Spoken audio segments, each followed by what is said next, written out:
say, birds of a feather flock together. You run around with losers, you will end up a loser. Unconsciously. Unconsciously, you will pick up their ways, you will pick up their habits, you'll pick up, most importantly, their attitude about life. If you're around cynical, negative people all the time, you will become cynical and negative. So you got to watch yourself. Many of us are living out the lives of other people, living out their conclusions, living out of their consciousness. The other thing is that you begin to looking at your life and looking at what it is that you want to achieve. Another crucial thing that you must do is align yourself with powerful people. Align yourself with people that can encourage you, people that can empower you, people that you can learn from, people that you can grow from. That's very important. See, if you have people around you that can contribute to your growth. When I wanted to become a speaker, I joined the National Speakers Association. I wanted to be around the Dr. Norman Vincent Peales, the Zig Ziglars, the Dwayne Dyers. I wanted to be around people that were doing what I wanted to do. I wanted to learn from them. And you want to do that too. You want to align yourself with people who think like you, people who dream like you, people who want more out of life, people that are stretching and searching and seeking some higher ground in life. As opposed to the majority of people. Somebody said, always strive to get on top in life because it's the bottom that's overcrowded. And so you don't want to be on the bottom. See, it's easy to be on the bottom. It doesn't take any effort to be a loser. It doesn't take any motivation, any drive in order to stay down there on a low level. But it calls on everything in you, ladies and gentlemen. You have to harness your will to say, I'm going to challenge myself. Sometimes I have to pull myself out of bed and say, come on, Les. Things I know I should do, I don't do. Things I shouldn't do, I do. I found that the biggest enemy you have to deal with is yourself.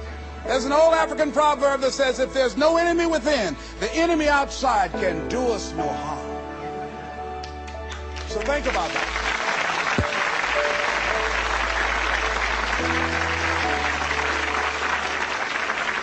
So as you begin to look toward making this your decade, as you begin to look toward making your life different, as you begin to look at yourself, you've got to redefine yourself.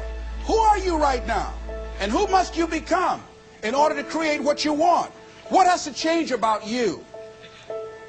What is it that you're doing right now that would be a liability for you?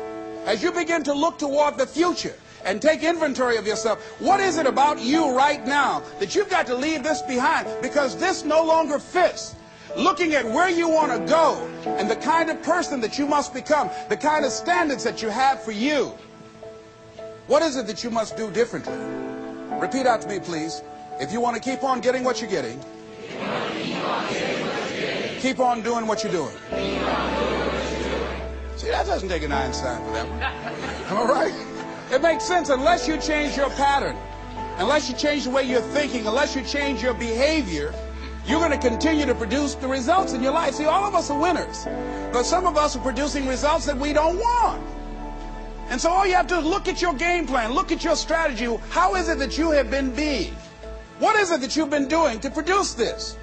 See, you're the director, you're the producer, you're writing the script, you're the star of your life. And as you begin to look at your life, you can decide whether or not it's a smash or whether or not it's a flop. That's in your hands. Look at your life, look at where you want to go. Don't worry about your circumstances. Don't worry about your age. I have a friend who's up in age, over 70, and she wanted to build a multi-million-dollar complex. The name is Dr. Johnny Coleman. Lenders and bankers say, you can't do that, you're too old. She ignored them. That building now stands, ladies and gentlemen, a multi-million-dollar structure.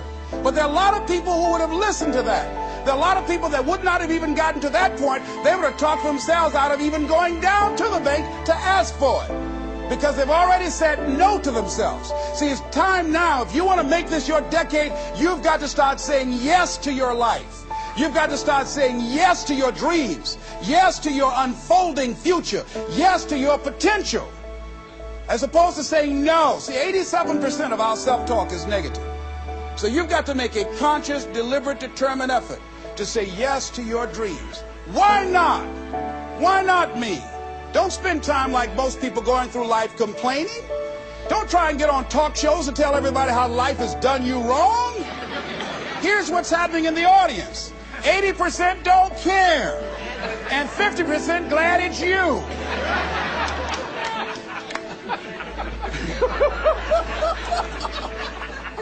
All right? So when you know that, you don't go around crying, oh, you know what they did to me? Who cares? Get away from me before they come back.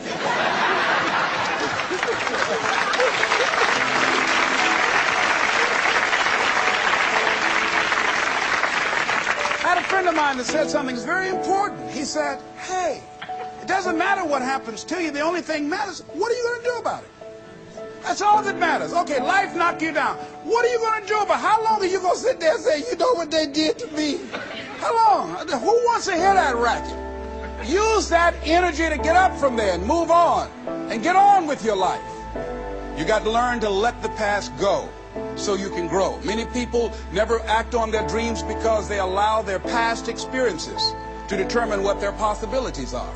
Whatever you've done in the past, that's not a reflection of your possibilities. That's just a reflection of your consciousness. That's just a reflection of your development and your growth. The future is unfolding for you right now. The future is unlimited for you right now. No one knows where you can go. No one knows what you're capable of or what's possible for you. You don't even know that. I had no idea, ladies and gentlemen.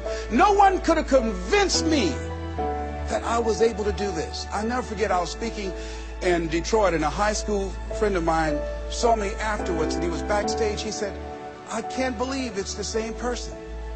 And I thought for a moment, and I said, it's not. The person you know, he's gone. He doesn't live here anymore. We have the power to change our personal history, changing the direction of our lives, changing our thoughts, changing where we want to go, exploring new horizons.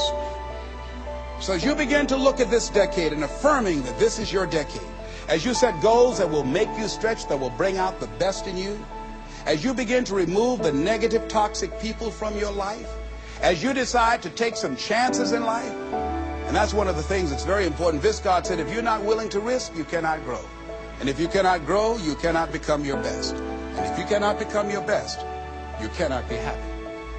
And if you can't be happy, then what else is there?